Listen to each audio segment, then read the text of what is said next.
माझी जी माझं घर आहे ते शेतामध्ये. मी आज जरी कृषी मंत्री असलो तरी घरी गेल्यानंतर मला झोपाय गेल्यानंतर मला शेत दिसतं. सकाळी उठलं तरी एक मिनिट सकाळी उठलं तरी शेत दिसतं. राहुल पाटील साहेब राहुल पाटील साहेब बसून बोलू नका शेत दिसतं. त्यामुळं शेतकऱ्याचा मुलगा असल्यामुळं शेतकऱ्यांची काळजी, शेतकऱ्यांचं हित, शेतकऱ्यांचे प्रश्न हे आम्हा सर्वांना निश्चित प्रकारे, त्यामुळे आम्हा सर्वांना माहिती आहे. पाटील साहेब मला काय म्हणले, आता सहज म्हणलं, पाटील साहेब मला म्हणले की मामा तुम्ही शेतकऱ्यांना मामा बनवू नका. पाटील साहेब मी तुम्हाला प्रामाणिकपणे सांगतो, आज तुमच्यासमोर कृषी मंत्री म्हणून उभा आहे. मी पण शेतकऱ्याचा मुलगा आहे.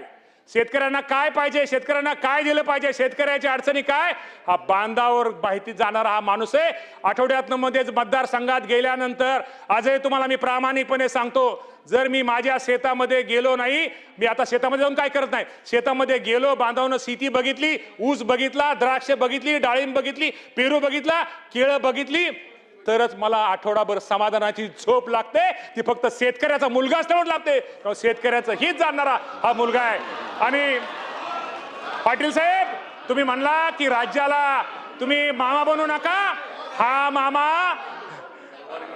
मामा या शेतकऱ्यांच्या पाठीमागं, तुम्ही शेतकरी म्हणला, हा मामा शेतकऱ्याच्या पाठीमागं खंबीर उभा राहणारा हा मामा आहे, शेतकऱ्याच्या हितासाठी लढणारा मामा आहे. त्यामुळे काळजी करू नका, शेतकऱ्याचं हित हेच आपल्या सगळ्यांचं हित, यामुळे निश्चित प्रकारे करतोय.